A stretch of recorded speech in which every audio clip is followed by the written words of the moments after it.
Trips and Traps. I'm Andy Serling, joined, of course, by Eric Donovan. We have 5 races to bring you this week on Trips and Traps. We'll get things started with a state bred 2 other than allowance optional claimer going a mile on the turf. It's the 7th race on May 15th. Yeah, and this was a very strangely run race because there was a very logical, maybe a little overbet 1-2 favorite in the 2 Sneaky Kitten.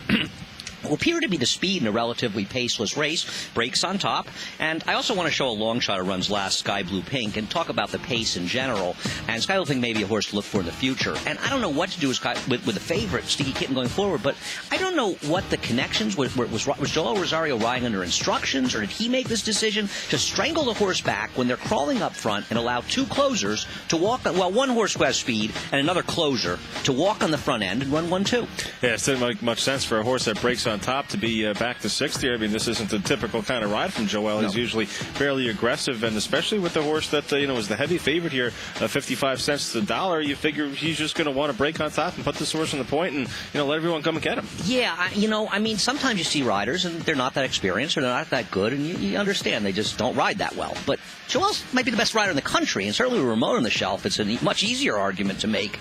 And this is a terrible ride, he made a conscious decision to do this, and I don't know why he would do this. He's riding the best horse, and he has to have a better sense of pace than this. The way he rides, he clearly doesn't. He's a guy who's been very successful because he's taken advantage of others riding in this manner. Sky Blue Pink, who's a closer, because of the slow pace, he ends up chasing 3 to 4 wide in here, and I think he's an interesting horse that came up the layup, that's run well enough in the past, and he too was compromised by this pace, and then a wide trip and being taken out of his running style. I think he's a horse that might be a little interesting to get in the gimmicks in his next start in a more fairly run race. Maybe I'm stretching. No, I think you're right. I think talking about the bettability of these horses coming back. I mean, Sneaky Kitten was the 1-2 favorite here, is well connected.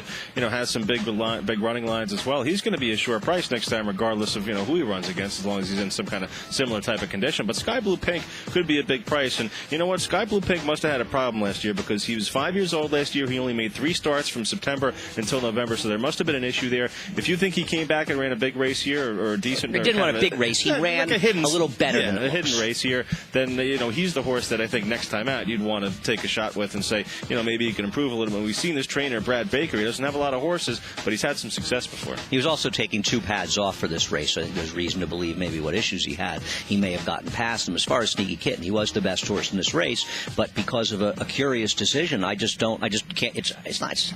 No one would agree with it. I mean, it was shocking watching the race, to be honest, whether you liked him or not. And you had picked him, and you made the comment, and I didn't particularly disagree with you that he was the kind of favorite that you weren't thrilled with. You just didn't have a strong opinion against. But he should have gotten a much different ride. With a different ride, he was going to win this race. But the horses, Castellano and Cornelio Velasquez, I give him much credit because Castellano was riding a horse that thinker with speed. Cornelio was riding a horse that didn't have speed, and he went because he sensed the pace, and that's to his credit. Sometimes these paces are just hard to figure out how they're going to play out. They are, and Joel has been very successful in Florida and here in taking advantage of others taking back. That's why it was even more strange. All right, well, I'll get on to our second race now. This is the Good Reward Overnight Stakes for 4-year-olds and up. 1.25 miles on the inner turf course here. A nice field of stakes horses assembled. This really could pass for a grade, too. Yeah, this was a good field, and you could argue in some ways a small prep for the Manhattan. We'll see what happens. Sky Blazer does is he doesn't break as bad as he has in the past, but he breaks his slap slow. Same thing happens to Hyper. He breaks a little slow. And these horses did have the benefit of the long shot Jones Choice going the lead. But, I liked what you'll see in the middle of this race when Jose Lescano tries to get Hyper in the race. He ends up getting put into a jackpot, into a tough position, but at least he sensed that you needed to get your horse into the race, whereas I felt that Sky Blazer, who I realize we make a lot of excuses for him, but I'm going to get to that in a minute. He's a horse that does have a lot of excuses. I thought that Edgar was a little bit too passive on him. I think you're right. Now, Sky Blazer is a horse that we know has some talent. I think is bound to pop at a big price in a big race stepping up at some point. Well, I'll tell you something. I mean, people may laugh at this analogy, but there's a horse that this year was getting some tough trips in some big races, and a lot of people might have said, he's the kind of horse that doesn't get things his own way, and he asks for the trouble. Well, his name's Oxbow, and Oxbow won the Preakness when things went well for him, and Sky Blazer is going to surprise. He will surprise in a great stake this year because he will get the trip. Now, he's got a bandwagon the size of Belmont Park because people have seen these trouble, but he's a talented horse, and he needs to be in the game a little bit more. He needs to get lucky one of these days. There he is in the back, Hyper's already been moved closer to the front. Yeah, this was a nice ride. Good thought here by Jose Lezcano, moving Hyper up to this pace here. Now Hyper is kind of right outside of the eventual winner, or right inside rather of Teeks North there. So he put himself in the right kind of spot in here, knowing that Jones Choice is probably going to back up soon. But also that's the other problem too. Jones Choice is going to tire, and you're going to be down inside between other horses right behind you, and you're going to kind of get blocked in there a little bit. Yeah, and also because he broke a little slow and he's a natural closer, he had to move to get in that position, whereas the winner of the race, Teeks North, has a natural speed and was able to put himself into a more comfortable rhythm from the start. So he had everything in his favor. Now Hyper's saving ground, but from a tactical position, he didn't really have it going for him. Now, I know Edgar's been riding much, much better Prado. It's nice to see him back on top of his game, because we're talking about a rider who, 5-6 years ago, in my opinion, was his best rider we had in the country, or certainly one of them, if not the best. And I don't like that Edgar likes to marry himself to the rail on the turf, and it just gets him in trouble far too often. And by the time he's able to extract himself, the others have more momentum and they're too far in front. But Sky Blazer does once again put in his run, and believe it or not, it's another race that had things fallen a little bit better for him. He could have won. He finishes full of run. I don't know where he goes. I don't know when it's going to work out for him, but it's going to work out for him. And maybe Sky Blazer will be a horse that when it works out for him, he'll get it in his mind to work it out, and he'll do some good things. I'm not giving up on him yet. Maybe I'm just stubborn. I wouldn't give up on him either. You know what? I mean, he does have a following around here. He does have a bandwagon around here, but you're going to get into some pretty big races over the summer. Grade 1 races, Grade 2 races on a national level, where they'll take a look at a race like this. They'll see, he's winless so far, in 2013, and he might sneak away a little bit of price, do you think? Or get a piece, maybe a second or third behind a favorite or something. You can make money with him. An old Sky Blazer's only 5. It feels like he's been around so long, he's had so many tough trips that he could be 7 or 8 years old. He still could be improving, and he's still capable of running a good race. And Hyper was a little unlucky here. And the other thing to remember is that Teeks North was the beneficiary of the other. Not to knock Teeks North, and he's held his form well, and Michelle Nevin has done a terrific job with him, but he was the beneficiary of the bad luck of the others. All right, we'll change our attention now, change our gears to a sprint, turf sprint, to starter allowance optional claimer, 20,000, going 6 furlongs on the turf. This is the first race from May 16th. The early double on May 16th was an effort and contrast. Two very different races, but two races run in completely different manners. The race is over here, Eric. Yep, it kind of figured to be honest with you. I mean, tight end touchdown, a horse that looked like Lone Speed on paper. It looked like there were 3, maybe 4 top contenders in here, and the race really, once a horse like this, tight end touchdown, who's in good form right now, makes it to the lead and is able to set his own pace, then he's going to be tough. Two horses we want to talk about are closers. Isn't Love Just Grand and Thomas Hill? There's not much they can do. I was surprised you didn't see a little more speed, maybe a Magic Season or a Quick Money. They go 22-1 in this race, 44.94, 107.57, quarters of 22.2. 22.74, an absolute crawl, and then 22.63 going home. This race was a crawl fest on the front end, and it absolutely eliminated the chance of any closers, handed the race to tight end touchdown. And this is a race where if there was pressure up front and it was run in a more competitive manner, it would have had a topsy-turvy result. And both Thomas Hill and Isn't Just Love Grand are good enough to be factors in this race. They just need the setup to be different. Yeah, see, I don't know. I mean, obviously a faster pace and a bigger setup for them would help.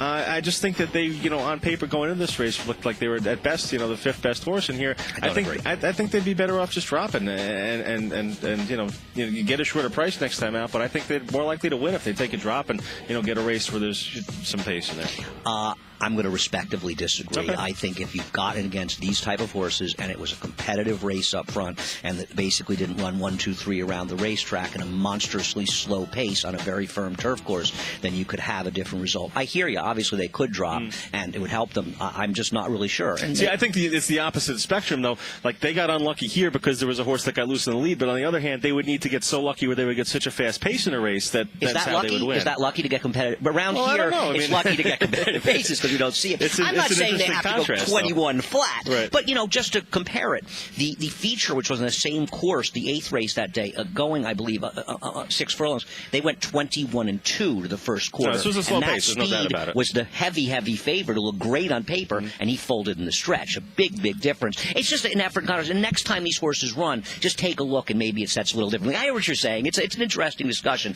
but this was another race where dynamics set the result. Even though I understand the winner paid $3.90, 90. I still think there's a much less of a difference between their talents than the race suggests. Fourth race we'll look at now, the second race from May 16th. So the second part of that early double. It's the maiden special weight for fillies and mares going 7 on the turf here. We're going to look at a first-time starter from Sugar's Bar on the 2 Zip Up. Yeah, this is an obvious horse that is not going to be any kind of price. It's kind of like, when we showed Orb in his debut at Saratoga, and of course he bombed in his next start at about 2 to 5. But when we said you're not going to make a lot of money this horse, betting his next start, but this is a horse that's better than just a maiden horse to bet right back. And we're not saying that obviously Zip Up's going to go on and win Grade 1 races, but this is a talented horse for sure. This is a talented horse. Down inside there toward the back of the screen now. Going to get in a little bit of trouble as they approach the half-mile pole or so. We're getting into the far turn there. Going to get in a little bit of trouble and actually steady and lose a couple lengths here. The race does kind of fall apart from a pace perspective, though. The winner of the race, Barbie Wire, I think is just going to pass Zip Up right now. Yeah, that is something to keep in mind, and it's an effort and contrast once again from the last race we showed. And these are both halves of the early double on Thursday, and that this race did collapse, and the dynamics were in the favor of Zip Up, and that is important to keep in mind. Next time he runs, maybe he doesn't get that huge a pace to run into. The speeds were 6th and 8th in this race. In fact, Tiz Teresa in the 8 to 1 shot was the one who attended the pace the whole way, that ran the best race and finishing 4th. And Tiz Teresa's a horse to keep an eye on, by the way. She'll be a big price. She gets a better pace scenario. She can make some noise, but Zip Up had real trouble. Yeah, and took a couple of awkward steps there around the turn. Don't know if he was just steadied a little bit or a little bit green, but was looking for a way outside now, and comes outside the eventual winner, Barbie Wire, and Barbie Wire is going to come out a little bit in the stretch and shocking. Javier Castellano, really drift out a little bit in the stretch and herd out the 2 Zip Up.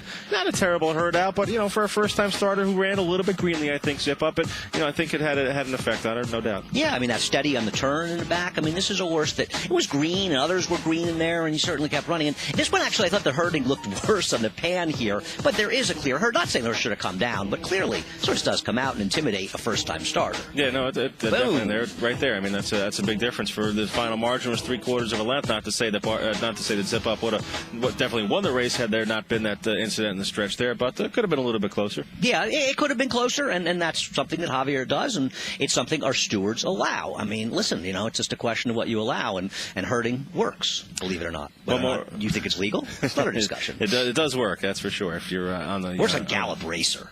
Yeah, I can hold anyone off in Gallop. And you never have to worry about a DQ. No, I don't. Not in the old one.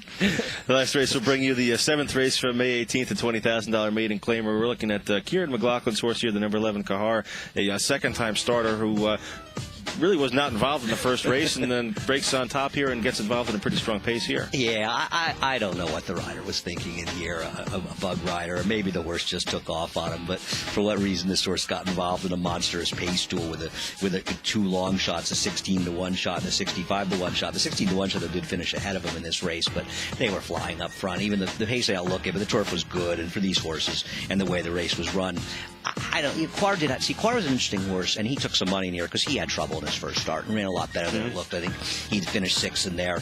I don't know. He just ran off. I liked him in this race, Eric. I just want to give him another chance. Yeah, I think you have to give him another chance. He's a horse that at least showed a different dimension second time out, being able to show, this early speed, and with a different rider or a different ride next time out, I think the right thing to do would have been to take him back and sit him off these speed horses, have him about 3 lengths off those. Yeah, it's easy for us to sit here and watch the race, but I agree with you. I remember watching. I was at Pimlico watching this race and thinking, what is going on here? But maybe the horse just got headstrong on him. I think this is a horse that little time, a little Kieran, a little Artie Magnuson, they'll get this horse maybe straightened out, and he's not going to win any stake races, but I think he's a horse that could run a lot better in a Maiden Claiming turf race at a much, much bigger price now, because he's going to really look like he stinks. Now, maybe he's not very good, but I want to give him another chance. No, I think you have to give him another chance. Off this performance where he's going to be beaten 20 1/4 lengths in the end, he's going to be a fair enough price next time. Yeah, I'm going to hope for that. And listen, it's just a situation where he got caught up in a very difficult situation, not just dueling, but dueling between horses as well. And we'll see what happens. I like the show today. I think we offered some, races, and it's not always, looking at horses having tough trips, because horses that get in trouble in races, for instance, I'll give you Will Take Charge, the horse who got blocked in the Derby, and a lot of talk and how he was moving with Orb, and he didn't show up at all, but yet it was 2 horses that had speed and that hot pace in the Derby. They ran 1-2. Dynamics can be the real trouble when you're against the dynamics. Anyway, once again, trips and traps at NYRAInc.com. Thanks for watching.